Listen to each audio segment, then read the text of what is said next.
what's going on, guys? Welcome back to For the Fans. Tonight it's me, Sheldon, and Robbie. We are talking about some Survivor 44, Episode 3. Fellas, how's it going? Awesome. Awesome.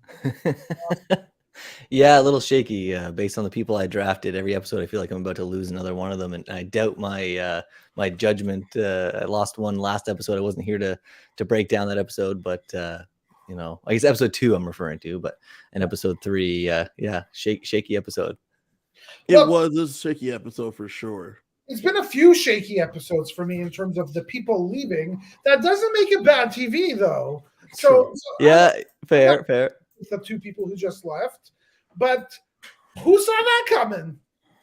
Yeah, I did not. The episode was really setting it up for a certain thing to happen, and then once we got back, everything just changed, which made no sense to me, and I don't necessarily understand why things happened the way they did. But we're here to talk about it, right? I mean, we're here to get into it. We're here to talk about it. What an episode. What an episode. What a season so far. Let's launch right into it. Last week, Helen went home. Yeah. And we start off with seeing the Tika tribe coming back from tribal. Robbie, how did you feel about Helen going? Because you are one of the 3. Me, you, and Karen all had Helen make it merge. Yeah, I mean, technically the first person to be voted out of that group, right? I mean, they lost Bruce, but I think if you would have given me 3 guesses before the season of who I thought would be the first person on this tribe voted out, I didn't think that it would be Helen first, just based on the personalities that are there. Yeah. But why? Like, what is it about Helen? I can't figure it out either. But I feel like likable, just like likable, trustworthy, smart, valuable to the tribe, nailed the mental challenge. She seems like she would connect to Sarah and Carson. She seems like Sarah and Carson are her people. That's a tribe. That's her tribe. Not like her Survivor tribe, but like her tribe of people. They seem to like be all on the same wavelength. I'm with you, Robbie. I thought for sure she would be the one to stick around with them. And I think it all does come down to the fact that Carson legitimately thought she had an idol, which messed a lot of things up. Well, look, he could read people really, really well. But I have to say, I wonder if there is, again, a little foreshadowing of Carson's maybe going to be a great player in this game and somebody that we all root for, because I feel like I kind of want to root for him. But at the same time, if these are his reads now and his reads continue this way, he'll be quickly reading himself into Ponderosa, where he'll be reading a book, because getting rid of all the people that could actually help him.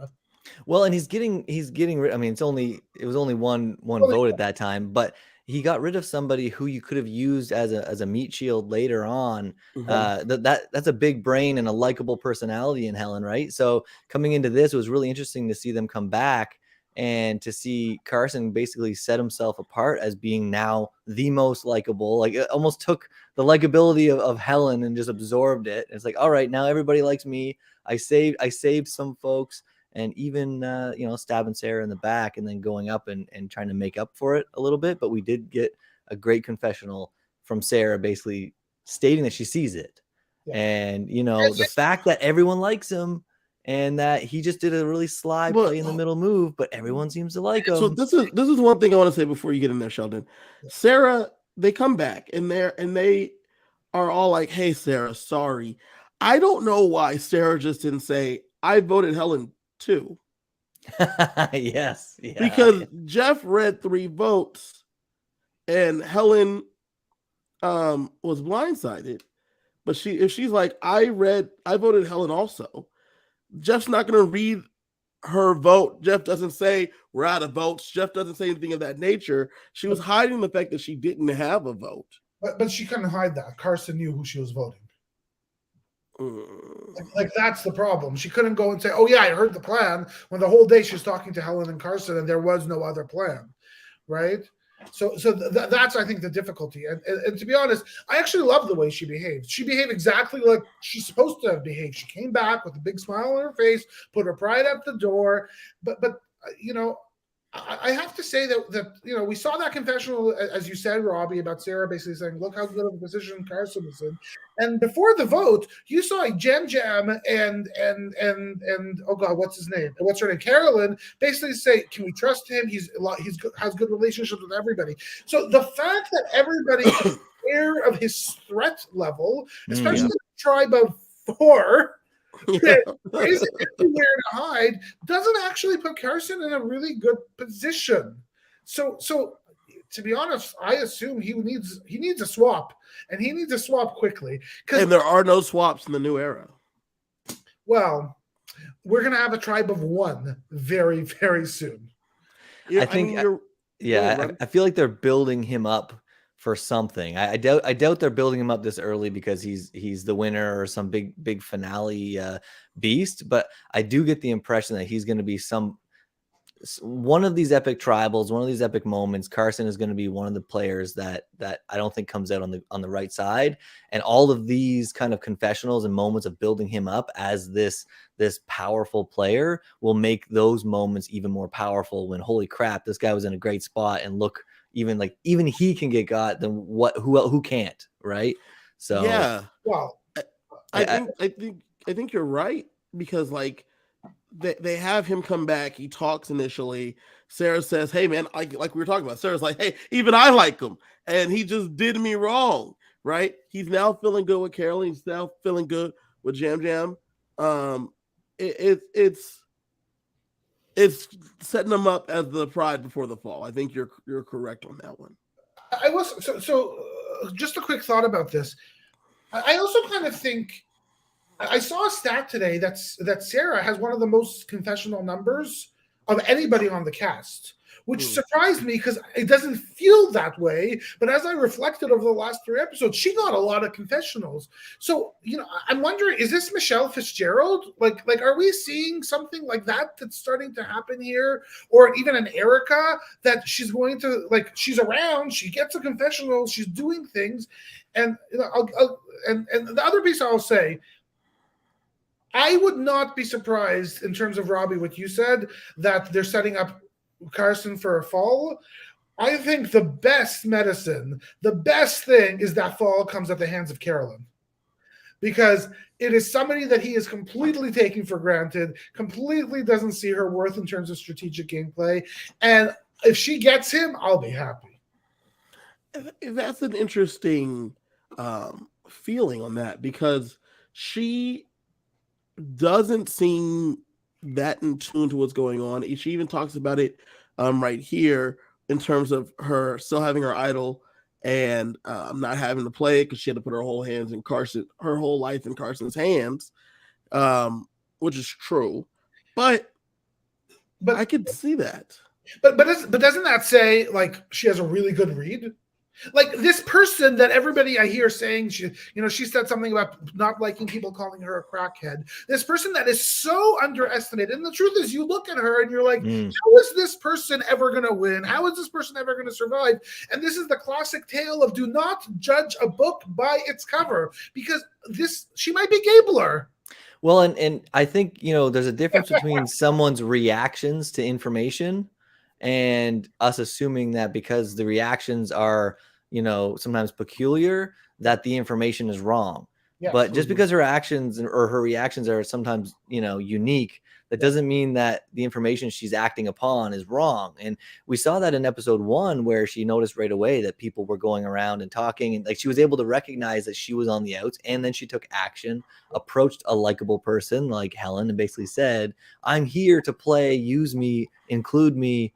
And again, the way she did that was a bit different than a lot of the other folks that are on the island, but the information she was working on was accurate, and she didn't use her idol. Again, accurate information. So yeah, but still, it's hard, man. I can't imagine when it finally rains. I'm going to keep mentioning that because that's going to be the episode when it rains and they're stuck in a shelter with Carolyn for 8 hours or something.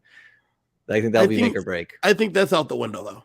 I think I that's don't out the know, window. man. And the reason that's out the window, Robbie, is because at this point where 3 people down, it's like day 9. So if they haven't grown tired, them being stuck in a room in a little small place with her at this point, they're not going to be that much more phased. The only way it won't be the end of her game is if when it rains, she's the one that is running around in the rain on the beach, just singing in the rain and out of the shelter, and everyone else, giving them more room, and like being the entertainment while everyone else is doom and gloom. If she can kind of flip it that way, but anyways, that's kind of where I see Carolyn right now. I have a lot of respect for her game. Do y'all find her annoying? Because Yes. I really don't. I find her real somehow and lovable. I don't think annoying is the right word. I think exhausting. I think there's a difference between being annoying and then requiring a lot of energy to be around. Like for me, that's just so much energy all the time. You get a lot of that from Jamie Lynn. Honestly, I would find Jamie Lynn just as exhausting as I would Carolyn, just because of the amount of energy that just, the more energy you have, the more I feel I need to live up to that in the conversation. And I feel like that would just exhaust me over time. It wouldn't frustrate me what you're saying. I wouldn't be annoyed, but I would just be tired. Well, speaking of Jamie Lynn, we head over to the Ratu tribe where we get like a little bit of a confessional from Brandon while he is spearfishing after we got Kane singing you guys' national anthem. He got it wrong, by the way. He did? Oh, brutal. But you know what? I rewatched it, Sheldon, and I couldn't tell if it was just the editing, if they were just chopping it up really bad just to fit it all in. But oh yeah, it was like he put a full effort in and he was singing it, but the words were not where they were supposed to be. Got it. So maybe it was editing. Maybe was he doing at least the verses right? Were the verses correct? Not in the order, but like the song. The word sacred. I don't think sacred is anywhere in our anthem. Thank you, Sheldon. Yeah. Anyways, listen. The guy is representing Canada. I'm not going to bash him too much. I'm going to be completely biased on this individual. Kane is playing a fantastic game. I think he's the clear winner pick. He was my number 1 draft pick, and you know what I mean. He's got the sword swinging, Dungeons and Dragons, beast fighting moves going on, and yes. I will say I shot on him last week. I shot on him on the pod last week because I was like, this guy's a dud. And we saw something.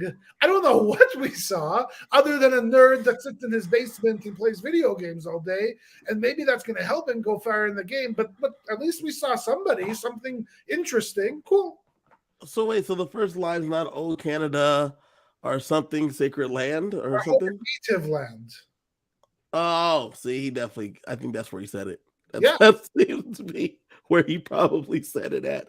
That is where he said it. Yeah. I'm not Canadian, so I don't need to know it. But you know what? Okay, so we're kind of laughing and joking, poking fun a little bit. But in the moment where he was playing with the sword, which is kind of along this timeline in the episode, he was playing with a sword. He's swinging it around, pretending he's killing. Who was sitting right beside him, playing along, doing the sound effects? And then even saying "boom, kill shot" when I thought he said "kill shot." No, Brandon was sitting in the shelter right behind him, and it was Kane like being a goof, right, having fun, and Brandon just playing along, doing the play-by-play and being buddy.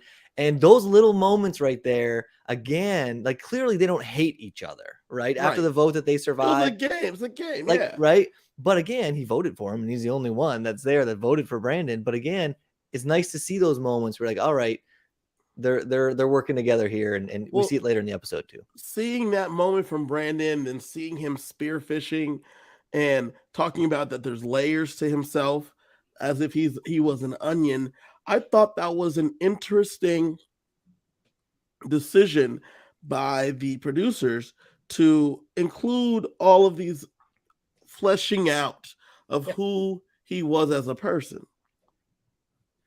Didn't we know that though? I really didn't care.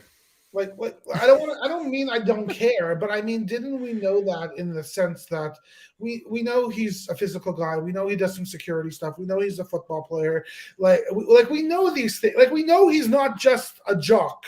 Yeah, right. right? So I guess they fleshed it out more. I He would have played an idol successfully.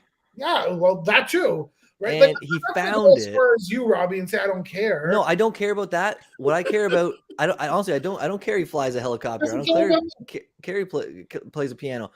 The guy found the key, got the idol. Now he made a little bit of a mistake in basically telling everybody he had it, but he was still able to properly play it. He's still able to pull his tribe through challenges. His gameplay should speak alone. And I don't feel bad for somebody who might be only looked at as a rich physical beast who's also super smart. There's no empathy there for me. I'm sorry.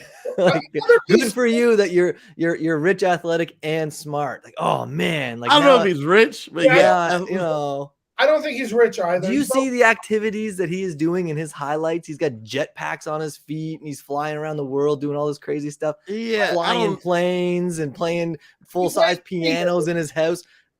The guy's not eating Kraft dinner and bologna. I'm just telling you. Like, that's what I ate last night. I mean, that's what I ate this morning. So yeah, you ate my leftovers with a really expensive ketchup. Isn't that how the song goes? Yeah. Anyways. So yes. you see Brandon being a nerd, and then we get transitioned to the nerds, right? We go to the Soka tribe. Yes. Yep. And we immediately go to Matt and Franny, like, showmancing it up. I mean, that's like, there's nothing more to say about it. They're showmancing it up for sure. But last week we tried to characterize it as just a friendship, but this is way more than a friendship, guys. She says, when we get out of here, can we take a road trip together? Like, guys, I would love to see a confessional from Franny saying, man, I am playing him so hard right now. She's not. It's legit. Like, I feel like that's all real. But like, you watch it, let's take a road trip. You're my best friend. And then go to confessionals. Like, man, this guy is just eating it up sucks. Right now. Like, I got him in my head. Like full on. Yeah, exactly. Yeah. Yeah, I don't know. Listen, I don't understand why they haven't held hands yet. I don't understand why they probably have. We just haven't seen it. I need to see it. I want to see nerds fall in love on Survivor. You're seeing it. Like, they're like, Claire talks about it. Claire talks about how they're a huge liability because they're just like over there nerding it out and like connecting over Star Wars and stuff. Can we just comment on the fact that how can two people be such a small threat individually that when they team up, even everybody else is like, yeah, it's cute. Like, you know what I mean? Like, pair Boston Rob with anyone, and you'd be like, oh no, that's a powerful duo, right? You pair these two, and they're like, oh, that's a couple of cute nerds. No, they look at them like they look at them as some level of a threat. Well, just because there's two votes tied together, I think that's. It's not like they're completely overlooking them. I wouldn't say that. I know, but I'm just saying it would be a way bigger deal if one of them was actually a threat. I have a little bit of a prediction here. Matt just got out of a relationship. I think by the end of this, he'll be out of his second one and brokenhearted again. Just a prediction. You mentioned them not being seen as a threat. Like, Danny sees this as an opportunity to like set up one of them, preferably Matt, to take a fall. He puts together his fake idol. Mind you, I saw a little bit of this discourse on the internet, and I wanted to know what you guys thought. They were talking about, Fishback on the Know-It-Alls, talking about how unfair it is to have this fake idol, because the fake idol was made by production, not made by like a person out there. So how is anyone supposed to know this is a fake when it is genuine and looks exactly like it's supposed to? Because it is a real idol on one of the other tribes. Someone else has a coin. So for this to be a fake idol, how do you guys feel about it being fair or unfair that production made a fake idol? They didn't make a fake idol. They put something in there and they could said, y'all could do whatever the hell you want with it. If they choose to use it as a fake idol and trick people, then great. But they didn't fake idol. Well, what they did do, which initially I wouldn't have cared, because we've seen this, similar things to this in the past, where they would have something that had no power for a certain amount of time, or it looks like an idol, but you have to say a phrase or do this or do that, and now it's got power.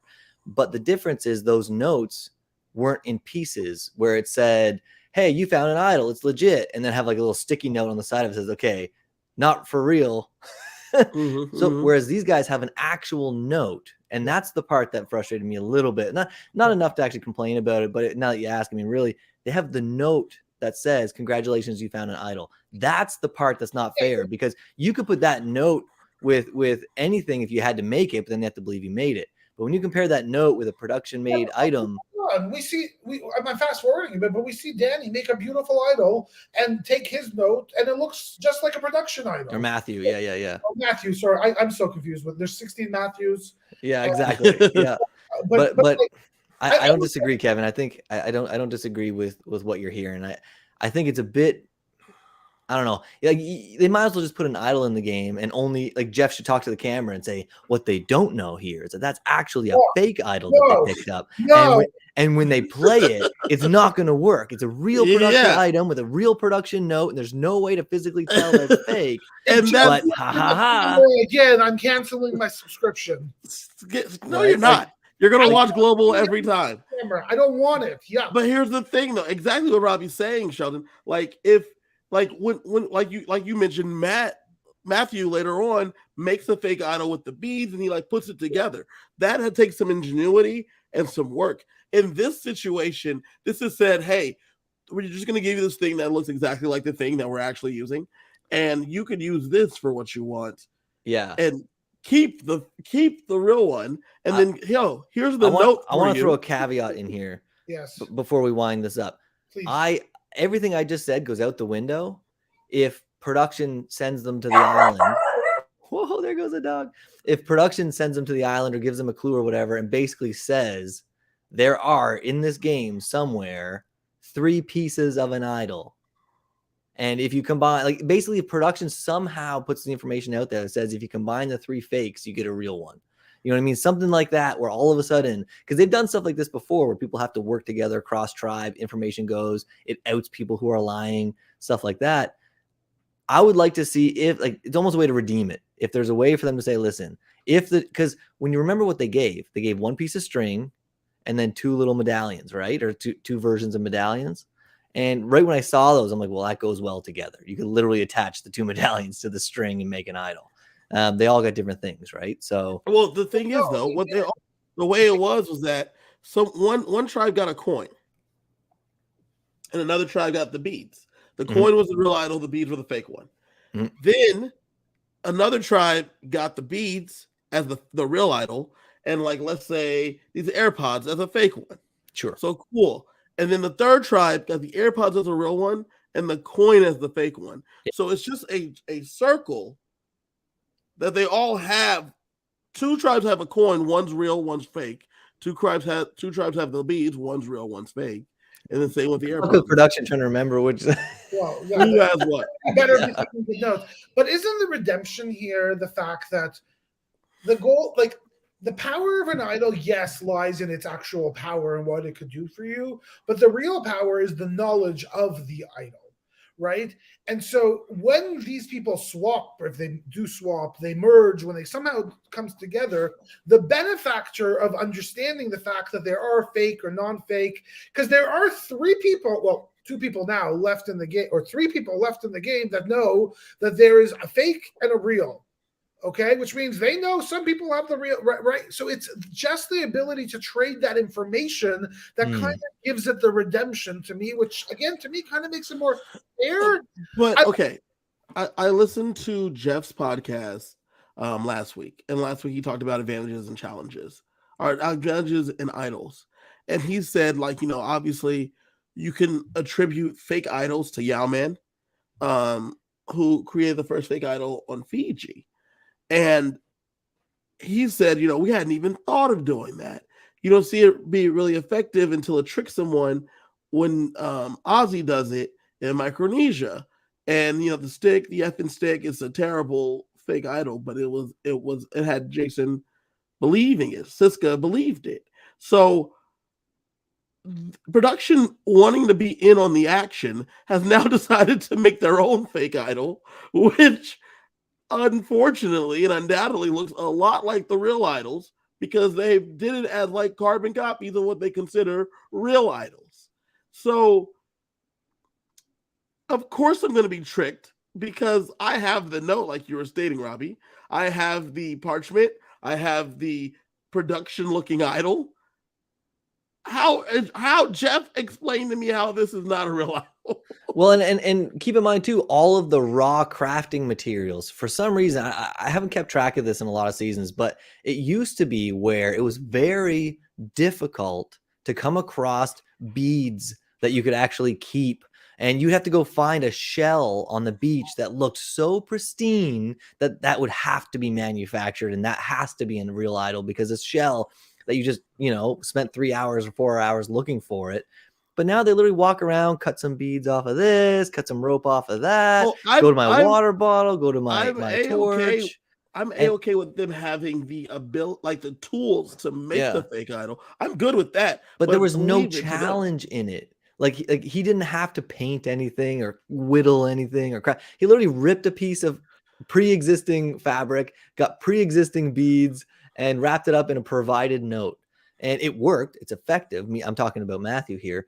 But I'm saying it wasn't as hard, and it wasn't as it was executed flawlessly, but it wasn't as difficult to do. Look, there's things that production does that I love and I hate. What I will say is I'm happy that they're trying something new, and let's see what happens. Well, in Matt and Danny's case, Danny does like a front flip and he crawls on the ground, and he takes this fake idol, he puts it back in the bag, which I loved, and then he takes the key, wraps up the key, and then hides it. And then they do another group search, but he makes sure that he is near where he has hidden the key, so that way he can see who got it. He's in a pair with Matt. Matt finds it. Matt tries to be sly with it. I thought he was pretty clever with it. Unfortunately for him, Danny was watching him, was watching the situation, knowing where the thing was all along. And immediately, I thought it was a good plan. Danny immediately goes to start pinning it on Matt, that Matt found the key and Matt has the idol. Because, he has a production-looking made thing that was in the place that production had it, with the key and lock and key that production put together. So I get why he thinks this thing is real. But look, I'm not going to fast forward, but that move potentially changed who went home that night. Oh, I believe so. But not only is that, potentially true, it's also the execution. Again, we're talking about this again, flawless by Danny, where he didn't just go up to Matt privately and say, "Hey," in front of Josh, right? Genius. He does it in front of Josh.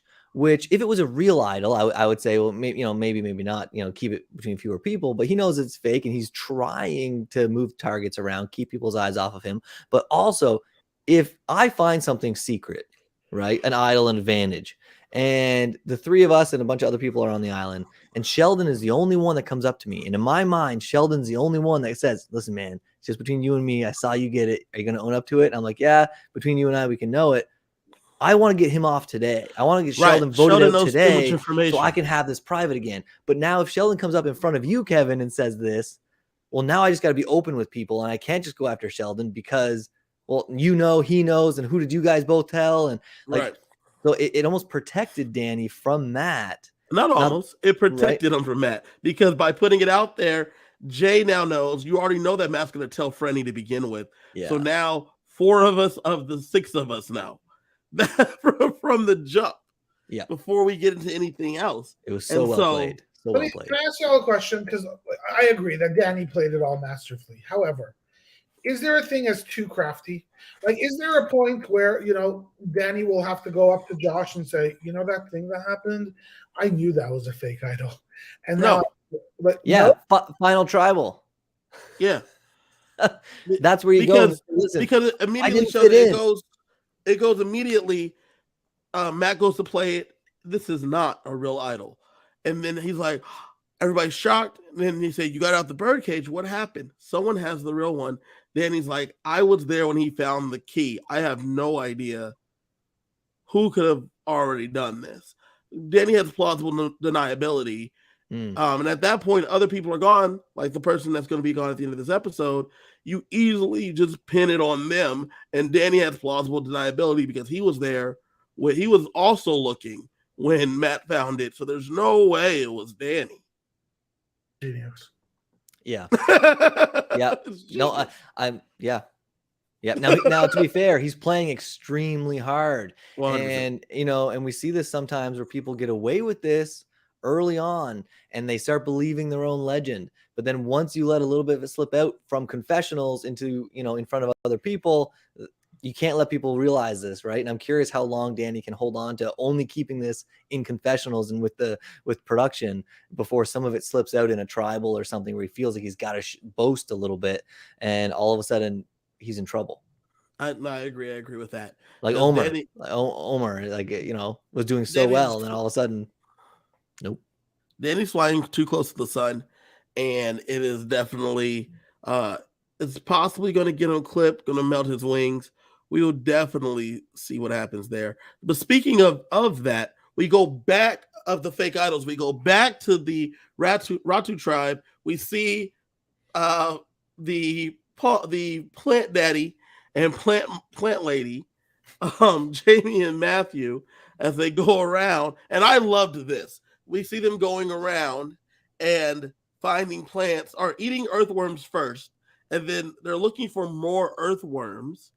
And Jamie stops and she found a idol. And Matthew is like, "Oh my God, you found it. That's amazing." And then we get the new patented Survivor flashback where he's like, "She thought she found an idol, but I really found one like 3 days ago. And I took it out." And it's a flashback to him finding it. Oh my gosh. Then he said, "Then I put together a fake idol." Flashback to him swiping the beads, putting it together, wrapping it together. And then I just had to re-hide it. Flashback to him putting it in a little crevice just for Jamie to be the one to fall into the trap.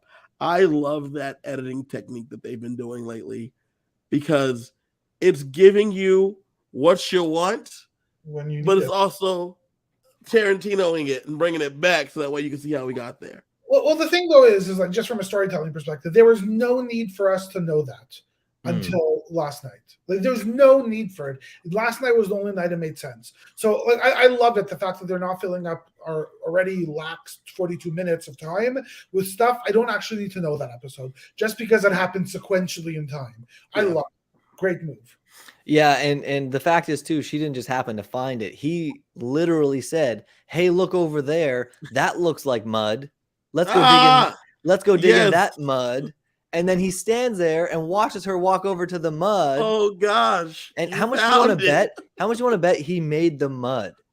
Like he probably because the mud was right on, like, you got a full 360 of this water well, and the mud just happens to be right where he freaking put it. Like, he knew she was gonna go hunting for worms and was like, "Oh, look at this. I'm gonna go dump this water right here. I'm gonna make some mud." Or he's gonna put it where the mud is, and I'm gonna point out the mud. I think it's more that why her though? Like, what is this is what I'm about to say. I don't think it was meant for Jamie to find in particular. I think it was next time I'm by the water well, I'm going to say, "Man, it's real muddy over here. I wonder why it's so muddy. Can you see down there if there's anything in the mud?" It looks like someone was digging. I thought he was going to say that. It looks like somebody was digging. That's what I thought he was going to say. You don't think he purposely decided on Jamie? No. Why Jamie?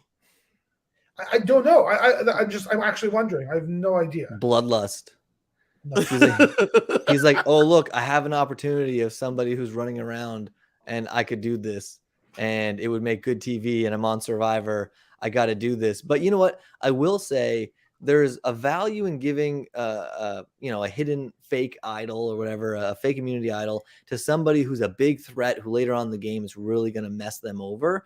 But there's also value in giving it to somebody who's more likely to go out early, not be on the jury, not be burned that it didn't work, and be able to have that move in your pocket to use at Final Tribal and not have that person voting against you at Final. Like, You can burn people really bad early in the game, and it does not hurt your end game.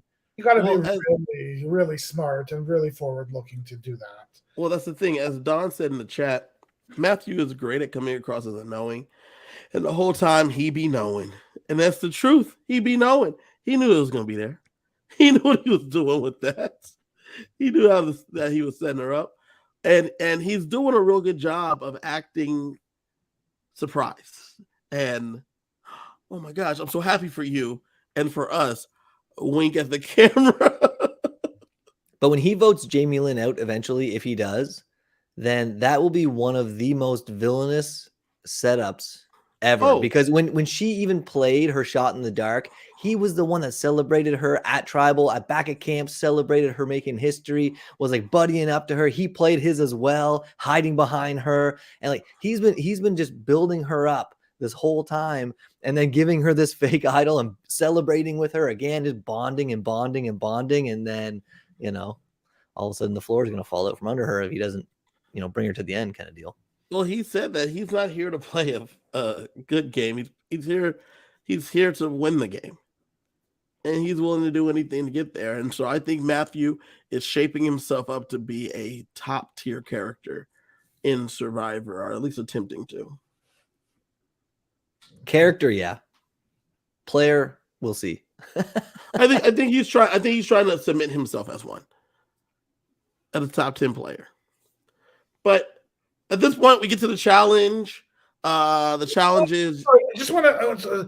I don't think people do that. Like, I'm not. Maybe I'm wrong. I don't think anybody comes into. Like, I think it's such ridiculousness if you come in and you say, you know what, I'm going to be the best player. Like, no, you just play a game, and if it's the best, if it's Kim Spradlin, it's Kim Spradlin. Right? Like, nah. I don't know. I feel like Ricard went in there trying to be the best player, like be the best ever. Yeah, and that's why I disagree with you, Sheldon, because I think you go in there and you're trying to like outthink what's already been thought. That's what makes you into a S tier player. A Tony Vlachos goes in there. He's being himself. He's building the spy shack. He makes the spy bunker, the spy tree.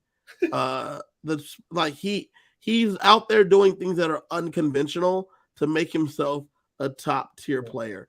Russell Hantz, right? Russell Hantz goes out there and finds idols without a clue for the first time ever. And that puts him on a different level in terms of what the expectations were. So much so that he gets invited back 3 more times, including Australia.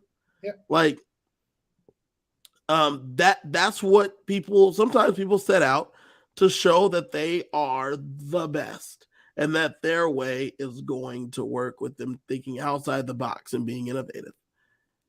How effective was that for Hantz?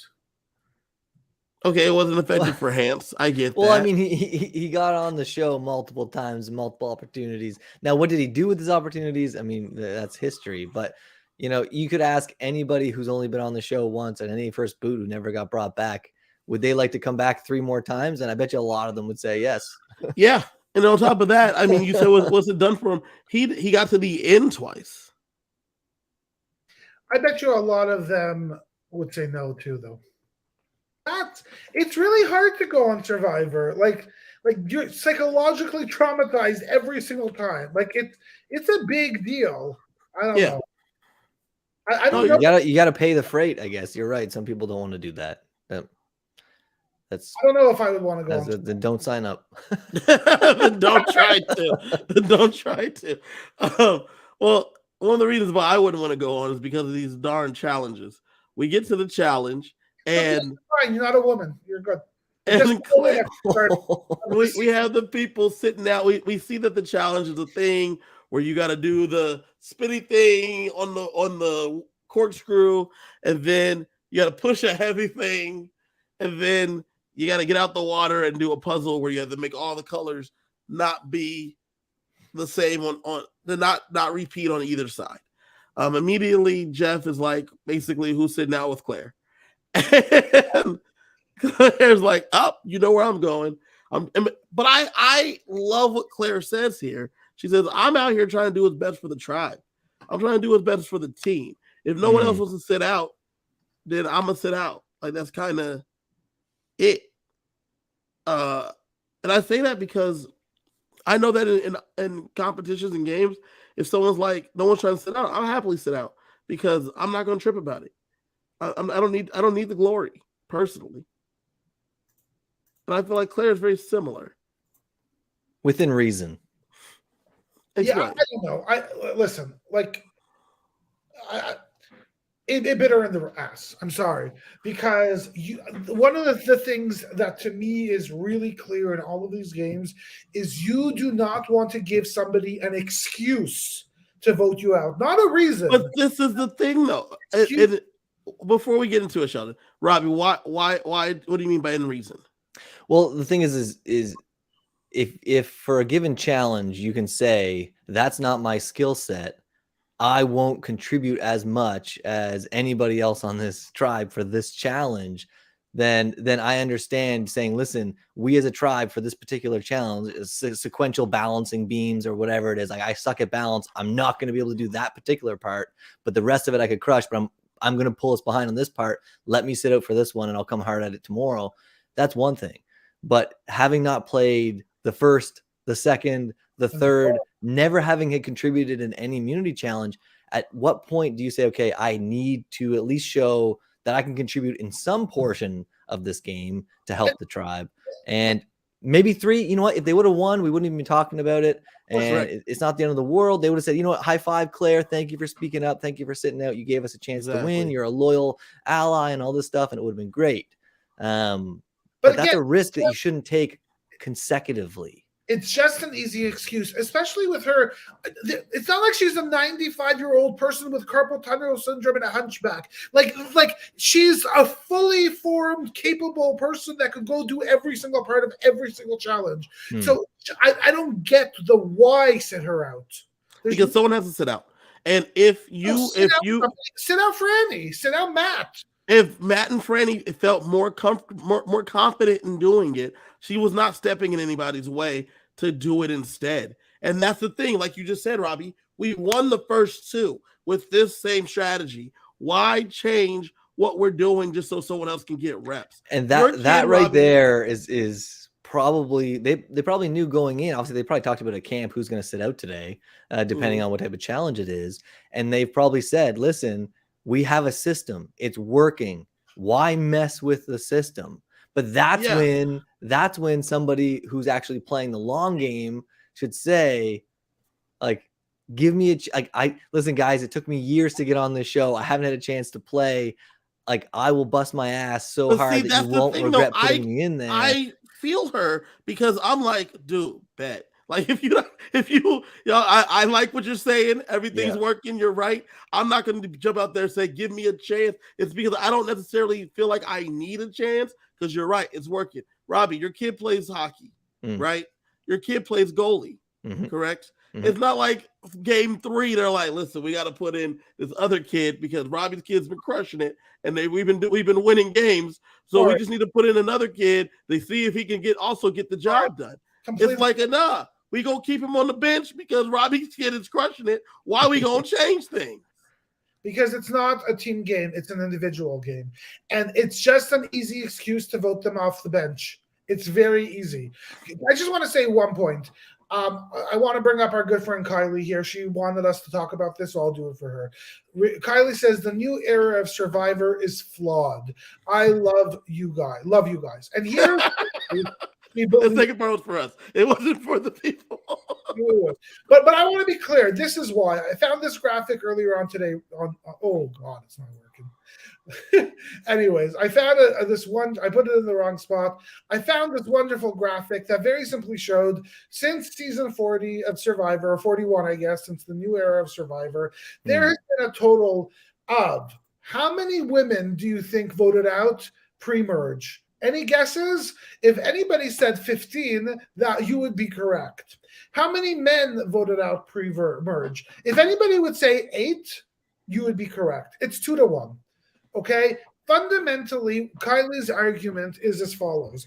The way the game is set up with small tribes, it makes it really simple to vote out the least strong person on your tribe. I'm sorry, the reality of life is generally not all women, But overall, on average, more women are going to be less strong than most men. There will be tribes and times when a man is going to be less strong than the woman, right? So the argument that Kylie has is that on the fundamental basis, starting off with 6, 6, and 6 as your tribes is unfair to women. And I'm sorry, we see this now 3 weeks in a row in this game where the top 3 women, the first 3 people voted out, all women. Yeah, I can't disagree more with the premise that the balance of casting is inappropriate. I think that argument is flawed. I think the design of the challenges, if you're going to go down that road, which the math is the math, okay? The math is the math. No one can debate the fact that nobody can debate the fact that women are at a disadvantage in the early game. There we go. So nobody can do it. That's just the math, okay? But that's because every challenge that we're seeing recently has a very significant physical portion, okay? Yes. And the discrepancy in the physical advantage between the men and the women is larger than the mental discrepancy between the men and the women. Okay, it's not like they're bringing in the smartest women in the world going in there with the least intelligent men in the world. We could say, listen, this is really unbalanced if we keep all the guys in the challenge because we're not gonna be able to do a puzzle. What they need to do is they need to adjust, in my opinion, if they want to combat this, they need to adjust the challenges somehow. I don't know what the answer to that is, to be less male focused in the design. And whether that's, a lot of the men on these tribes typically are larger. Maybe we need more agility portions, right? More whatever it is that benefits, or is a detriment to men, basically. Whatever women can do better than men on average in their casting, then that's how they should balance the challenges. In my opinion. And we see that in the later game with the individual competitions. When they start going, everybody versus everybody, suddenly a lot of the challenges are all balanced. Not all of them, but much more balanced, right? 2 points on Robbie. Yeah. So point number 1, at least if the puzzles in and of themselves were not also physical competitions. Correct. They had to lift big boxes and stack them on each other. That Jam it was hard for him to lift just one. The week before they were doing this big ass slide puzzle that put a guy underneath a tree. They said that slide puzzle weighed 2 tons collectively. Yeah. So on your point, Sheldon, what puzzles do we see later in the game? We see the fish that are hanging. We see the trees that are dangling from each other. We see the stacking up and making a tower. Exactly. We see all of that stuff. Exactly. There's no reason why we shouldn't be stacking cards right now. Make a 10-foot tower as a team. Maybe you want somebody who's able to do that, and that doesn't have to be a big, strong 7-foot tall guy to be able to lift that piece. You know what I mean? So 2 options. I think it's what you said, actually fix the challenges, which I think is the right option. And if option number 2, and if they really want to have a super challenging season with a lot of physical elements, do what Australian Survivor does and make everybody the heavyweight champion of the world and make everybody super strong, right? I personally don't want that. I would rather everyday norm. I want Suri to be able to have a chance to stay. But the truth is, if Suri is in this game, Suri's going to be the first out if her tribe goes. In this new game, I wouldn't necessarily disagree. And here's the thing, right? We're not, I'm not somebody who's fighting for, the equality of outcome. I think that's flawed. I think if there's patterns that you notice, they're not always, there's not always a cause for that. I mean, maybe there is, maybe there isn't. But in this example, I'm fighting for the equality of opportunity, and just casting equal numbers isn't an equal opportunity if the challenges are designed for men or for stronger bodies. Okay. That's what I mean by for men. It's not designed for men. It's designed for stronger bodies. Right. It just so happens to be that if you look at our biology, men on average are stronger than women. So if you so I think you can provide equal opportunity by having equal numbers. Sure. I wouldn't bring more women into the game than men, because then you're it's a whole different equation at that point. You know what I mean? Not at all. Because that's pushing more towards equality, forcing an equality of outcome. I'm not saying at all. Not at all. But yeah. If you balance the challenges, and I can't even see why that would be less entertaining.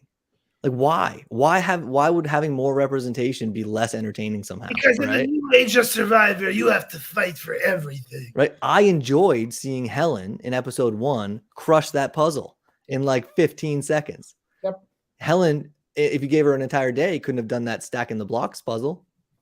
Well, that's right. This is what's crazy is that in this challenge, Matt and Franny couldn't get the ending done. They couldn't get the nerds couldn't get the colors going. Yeah, right? It was a physical challenge. Yeah, and they had to look at the other one and still couldn't get them going. So there's different ways that the strength could come through. But Claire sitting out is just her saying, hey, I'm looking at this thing. It looks like some heavy things to lift. Let's go with the people that are going to be stronger because people have to sit out. 3 ladies set out this whole in this whole challenge. Mm-hmm. Can you guys explain this back-to-back challenge that they're allowed to both sit out? I think it's because they've combined the reward and the immunity challenge. They used to do that. If they combined them, then it didn't count. And if they didn't combine them, then you could only sit out 1. I think that's how it went. But I don't read a lot of the behind the scenes stuff. I'm trying to keep myself more of a classic viewer where I try to watch what production wants to feed me. And that way I have a production based opinion. But that's just a pattern that I've noticed anyway. But it's funny because we actually talked about it with this episode because my wife asked the same question. Like, why? But yeah, that's why she was able to sit out all the consecutive challenges, which is cool to me. But like Dom said here, Jeff pointing at things out makes players second guess what's going on. He brought it up at the challenge and planted a seed that sprouted once they lost. Her bringing out, Claire sitting out again, huh? Oh, Claire, you're gonna sit out again. You're gonna compete in one of these, Jeff? Is this a team thing or like what are you doing? What are you doing right here, Claire? It puts it in the forefront of the mind. And this is my argument, Kevin, for the last 4 seasons. It's part of the reason why I said I don't want him looking at the camera. This is not the Jeff Probst show. It is though. It unfortunately is. The Jeff Probst talk show got canceled. I'm sorry. No, but he's the showrunner. Sheldon, he's the showrunner. So this is the Jeff Probst show. But a smart showrunner realizes that what has made Survivor successful is Jeff. It is not Jeff. I'm sorry. If there was somebody else, it would have been just as successful. It's not Jeff. And the fact that he is putting himself in the game is completely unfair. He has a lot of information about what's going on in the game. And the fact that he puts himself in is wrong. You can make an argument that she may have not gone home.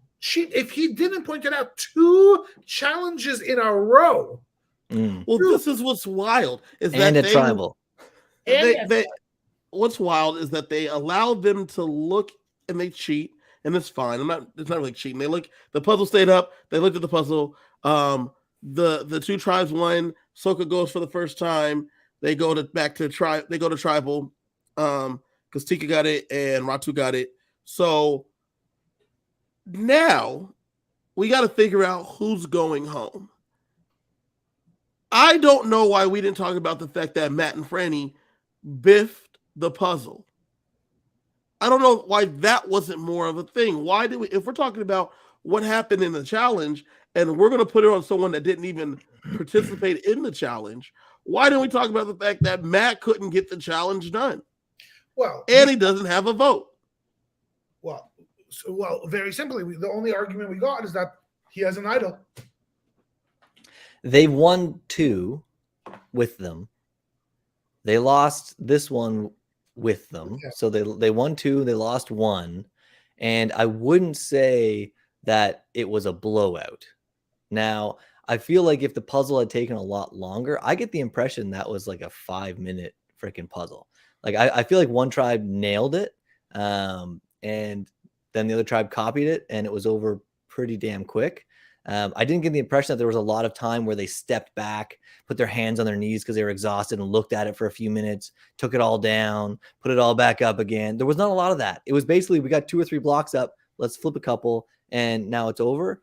I don't think they look like a failure. I don't think they they So they looked didn't look like like a that. big enough failure. Yeah, like I don't think they look like it. Well, plus they probably contributed really mean, well in all the early portions of Other that phases. challenge, And in right? fact, that Danny comes back, and the first thing Danny says is, "Did we all feel like we could have did anything different? No, we did our best. Okay, cool." And then they moved on. Who was up spinning the key? I forget who was up. Carolyn, because that's the only person I can keep my eyes Yeah, on. exactly. I know Matthew was doing it for one tribe. I know Carolyn was doing it for the other tribe. I can't remember. Danny did it for this one, didn't he? And then they all pushed the piece all the way up, and then I think Danny unlocked it. But yeah, I mean, just the fact that they've been building that camaraderie over the last couple of challenges that they were winning. I felt that was such bullshit. And I say that because he says, we've been building this camaraderie as we've been working together in these challenges. Bro, we're living together. We're doing stuff around camp. We're building like a shelter. We're building camaraderie the whole time, the whole way through. It's not like the first time we talked to each other was in this challenge. There's times where we have to work together. Now, if Claire's not pulling herself stuff around weight around camp, but only coming through in the challenge, or someone is doing that, I get it. But for you to try to pretend like, and you as in Danny, to try to pretend like the camaraderie was only built from us winning these challenges together, because we have been winning together. Someone has to sit out. Remember who Danny is, though, okay? Remember who Danny is. He's not a first grade school teacher, okay? He's not, this guy is a bro, basically. Yeah, he's a bro. He's one. If the bro Chachos came back, he'd be the first one to pledge. Okay, yeah. Like this guy is about that. That's what he is about. So he probably is building in his own mind this camaraderie with these people, and I'm sure he would cut it and everything. It's a game, but he probably doesn't care about Claire. What has Claire done for him? Yeah, right. What has Claire done in this game for anybody on that tribe? They've won everything. So they haven't without her. Right. Sorry, my assessment. So I don't disagree with what you just said there, Robbie. I don't see him as a bro. He looks like a bro, certainly. I do not see him as a bro. He's definitely a bro. He's too smart to be a bro. He's still very much a bro. Okay, I don't see that, but fine. I'll be his bro, no problem. I get where you're coming from, Robbie, though. I see what you're saying. Like, Claire has not done anything to ingratiate herself to him personally. No. So he's like, meh, whatever happens to her. And they have set Matt up to go home here, but he does have this non-idol idol. And it seems, Josh seemed more concerned about it than Danny was. Oh, yeah. I think Josh thinks more long-term. I think Danny thinks, what can I do today to set myself up for tomorrow? Whereas Josh thinks, what can I do today to set myself up for next week, next month, basically. Like Josh, there's a lot of things he didn't agree with, but there's confessionals in this episode where he said, even though I don't want to do that, I am going to choose intentionally to agree with them, not rock the boat, and just be the guy that supports them so that I can be here for the long game. And you know what? I got to give Matt a lot of credit. I think he avoided the pitfalls that a lot of times would have sent him home. For example, when you have that idol and you have the choice, do I lie, do I not? I think Matt actually played that well when he told people, because he didn't have a choice, but he didn't ruin it. He didn't screw it up. He did the only thing you're supposed to do, and he didn't go and try to lie and try to overplay it, okay? He just did it simply. And then when they come back later on and Danny comes up being the power player, because in his mind, he's safe because he's got his idol. Nobody else knows that, but he's still acting the boss and walking around and telling people what's going to happen in his opinion and what the best moves are. And he walks up and says, okay, here's what we're going to do. We're going to go over there and tell Claire that Matt's going to be the vote. And he says it right to Matt, and he says it to everybody else and says, but really it's Claire. We're all going to work together and get Claire out, but we're going to tell him it's Matt. And what does Matt do? Nothing. He doesn't panic.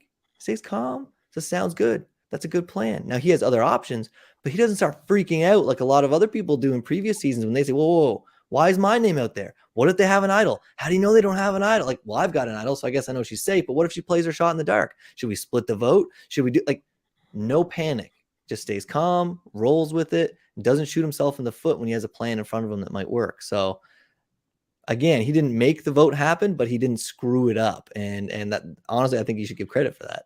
Well, I think Claire should get credit for her pitches. I think Claire was pitching her ass off, and she was making a lot of sense. The only strength is not just in physical, and she's telling that to the other woman on her tribe, Heidi, who I couldn't remember for the second. She's telling that to Heidi, and it's bleeding Heidi to have to make the choice, because she's like, look, man, I can get Franny, and it's me. That's 2 votes. We can vote somebody else. We don't even have to vote Matt. Doesn't even have to be Matt. That's Daddy's plan. Matt's Daddy's plan. That's what he's telling me, Claire. We cannot do Matt, and we can do Josh. We can do Danny. We can do anybody any of these other 2. Let's go with this. Yeah, but I think she made a big flaw in the fact that she didn't weaponize her shot in the dark early. When you go there and you say, listen, guys, you're either going to vote me out, or you're going to vote Danny out, or whoever you want to pick, Josh out, or whoever. I hope you trust me. And you go in there hoping for a 3-2 vote. If she would have said, I trust you guys, but I can't risk that, I can't risk it. I'm panicking. I know I shouldn't. I'm playing my shot in the dark. I am 100% playing it. All you guys have to do is vote 2-2. It'll tie. One of them can't re-vote. 2-1, they go home. Am I wrong with that math? Like, am I missing a mechanic? That, like, to me, that makes the most sense. And then I think just the threat that she might be safe. I don't see a 4-0 vote here. Like, I disagree, though, and let me tell you why. I think she was trying to use logic to win the argument, as opposed to using a threat, because she says so. Not jumping to, it's all a part of the same thing. We get to the tribal council, and she says to Heidi, after like Jeff's normal questions, she says to her, are you changing your mind? Are you still leaning the way that you were leaning before?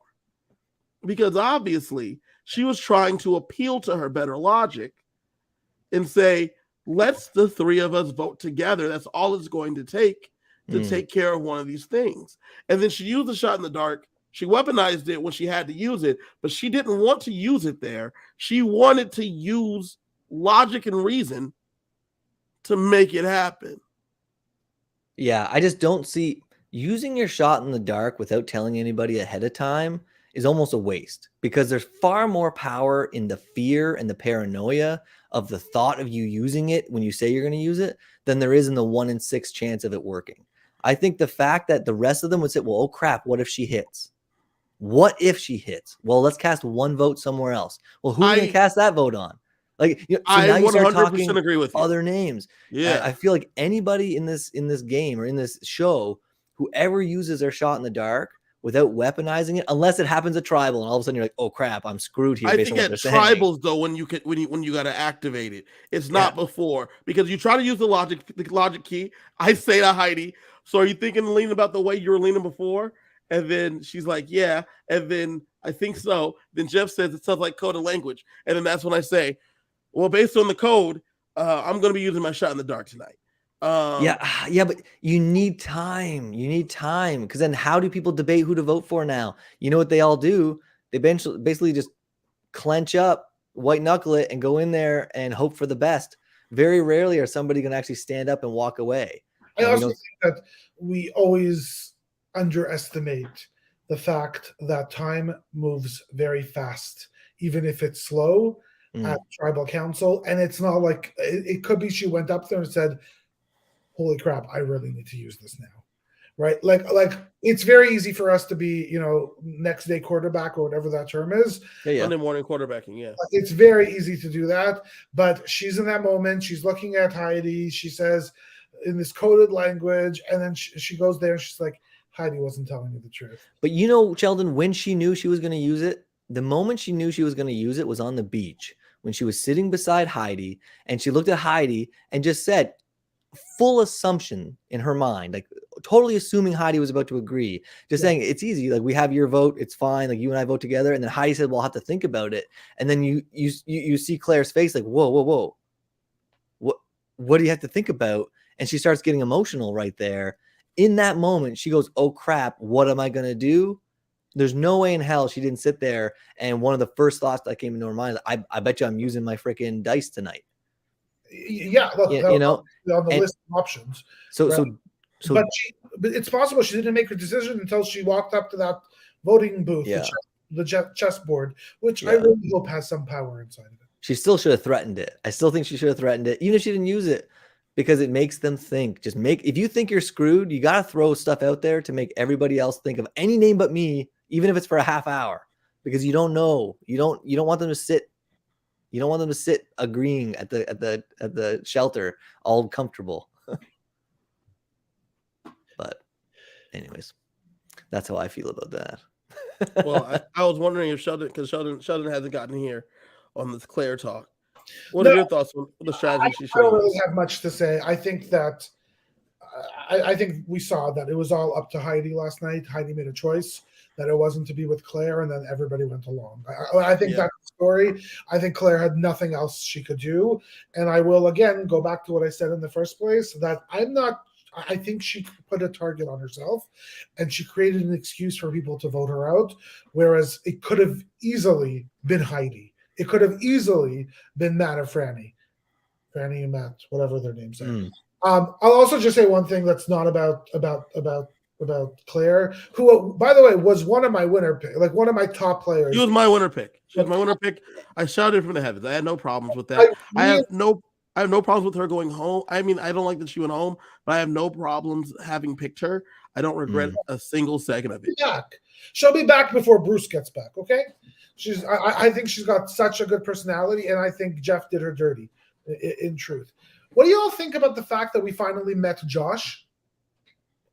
Josh speaks for the first time in 3 episodes.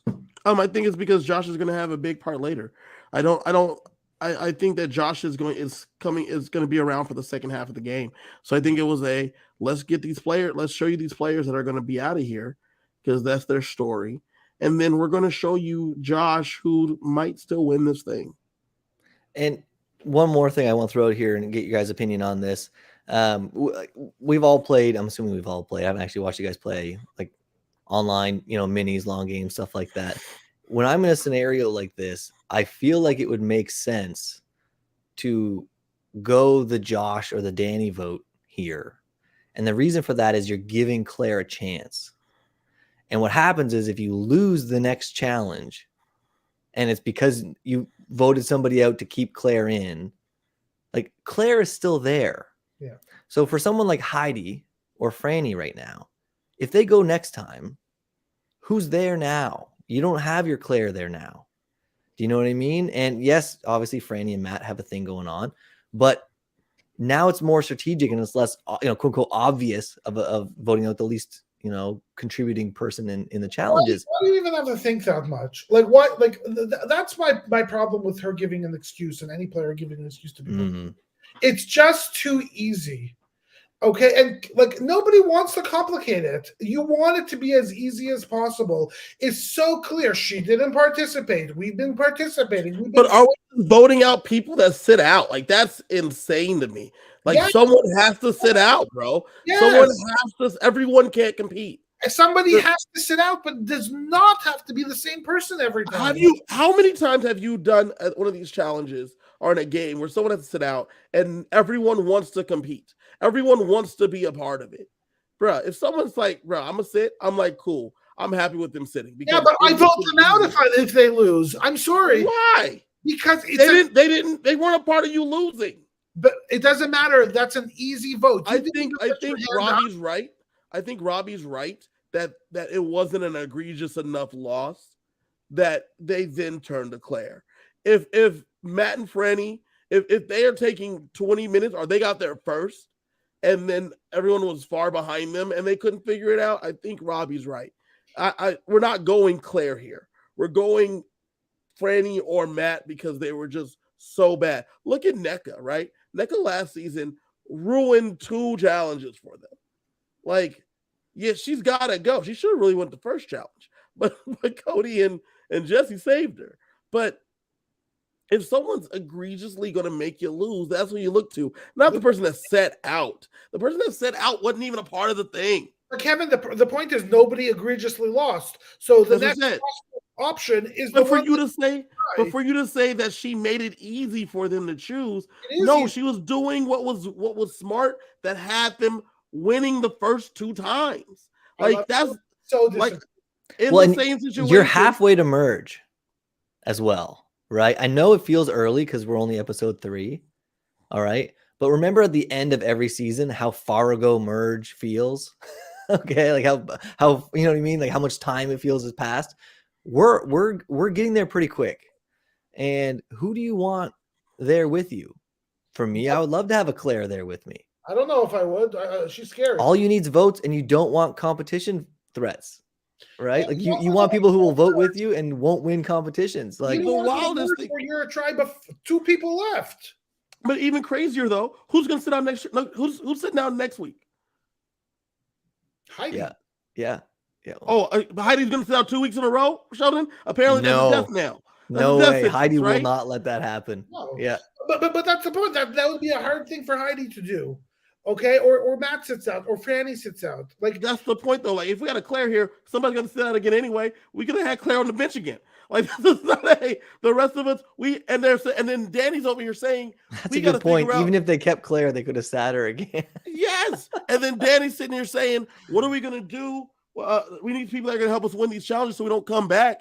Someone's gonna have to sit, and y'all may lose because that big person sat instead of Claire saying." You know what, Kevin? There's actually a gold nugget in what you just said right there. What they should have done is assumed Claire was a variable that was always on the bench, doesn't exist. Okay, what is the real team? The real team was the other 5. That's who lost. We know those 5. We know those 5 are competing next week, no matter what, Claire here or not. So who's the weakest of this 5? How can we make this unit even stronger? Vote the weakest of the people competing out. I don't get that logic and because really, what's the difference though, Sheldon? They just lost, and that same group is going back. Claire set out 3 times in a row. We won twice. We don't want to come back here, so we have to sit someone that is going to not make us lose. Well, Claire has been out already mathematically, and because we have the numbers advantage, she's going to sit again. Someone's going to sit again, and we're going to sit Heidi. No, because Heidi can't sit. Back to your hockey analogy. You've got all these lines on the ice. You got defense, forward. You got a goalie. If you play the exact same team all season, and you got a defense sitting on the bench that hasn't played all year, and you keep losing, and you got to cut a kid to bring someone. That's the kid you cut. It's like you're gonna cut the kid that's sitting on the bench. And what impact does that have on the guys that are playing? In reality, that's what happens. But it's kind of funny because you're like. That doesn't change. It doesn't change the team that's been losing. Changed nothing on the ice. Well, in reality, they cut that kid, but then the team continues to lose because you changed nothing on the ice. 0-time play, cut him. Now we'll win. The problem with this game, the difference between hockey is that the only thing that matters in hockey or professional sports is your performance on the field.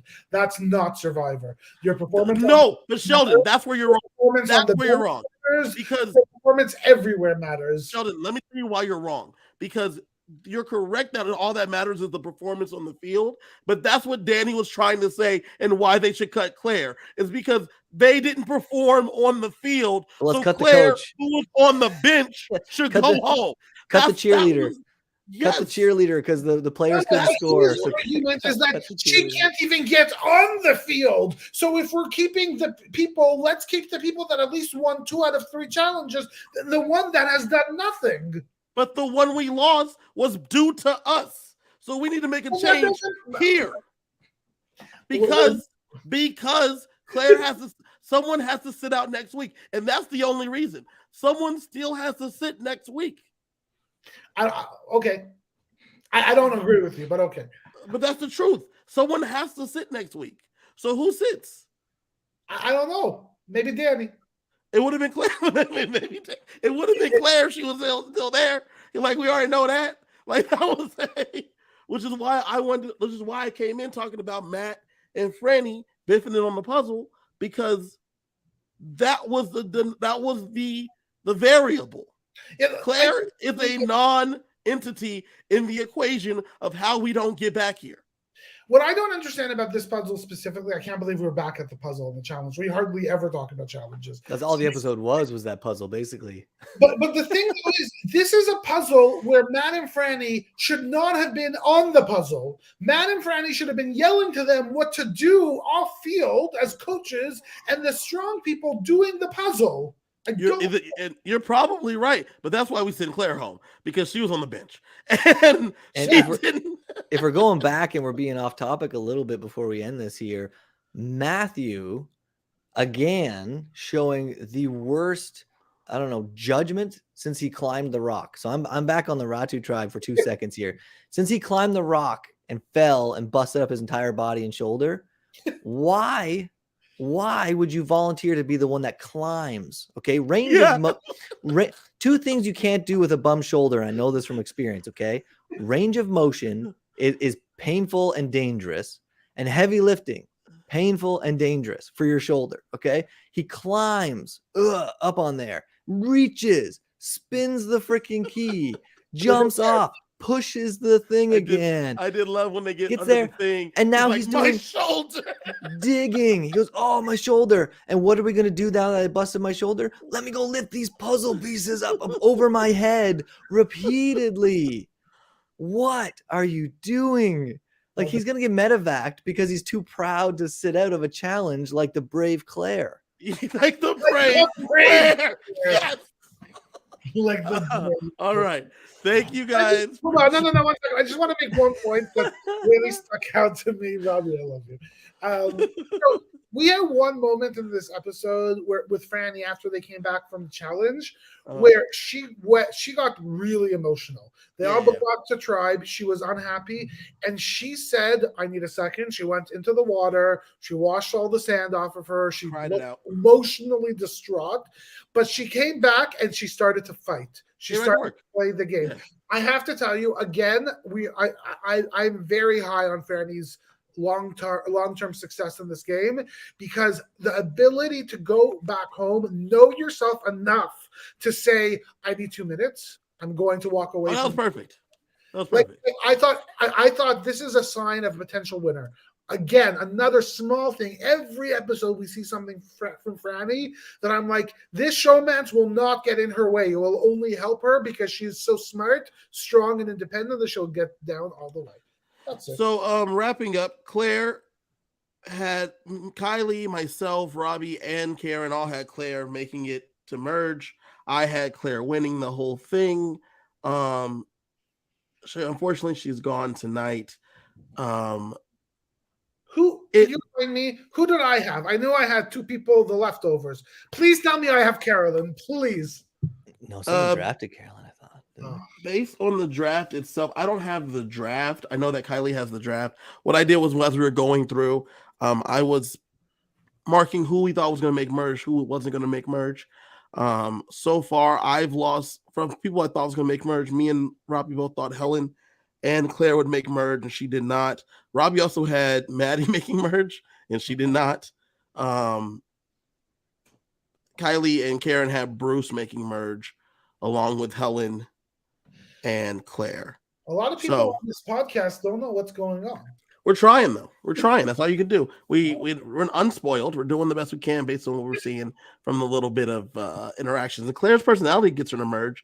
Her apparently challenge prowess doesn't, because you get cut when you sit on the bench, I guess. I don't know. Anyway. Heidi. It's Heidi. Yeah, it's her fault. Heidi crushing it out there right now is a reason why Claire went home. Preseason, I did not think Heidi was going to be doing half as well as Heidi's doing. Yeah, it's true. Another little prediction. We'll be seeing Claire on the challenge. Bob says, Sheldon, that you have Sarah and Heidi. I don't know if that's true, but I think he's right. You definitely have Heidi, because I remember I wanted to draft Heidi and didn't. Okay, I'll take them. I have Sarah and Heidi, as Bob says in the chat. Thanks, Bob. We appreciate that. Good guy. Bob. I'm gonna wrap it up, guys. It's time to close out. Thank you for joining us. Sheldon and Robbie don't have social media to follow them. You can follow me at KG Fury. This has been another great episode. Next week we should be back with Kylie and Karen, back to chat about the show. Might have a 5-man team, have a 4-person team. Who knows? Maybe Sheldon will be here instead of me. Who knows? We'll see. Join us tomorrow when Sheldon talks about BB Can, along with probably me and whoever else we can get here to come talk about the live eviction. And then join us again next week to talk about Survivor right here on Thursday night. Anything else, fellas? Anything else you got to say? This has been a wonderful season of Survivor so far. We're only 3 episodes in. Let's see what happens next. Agreed. Thank you guys for joining us. Good night. Night. Good night.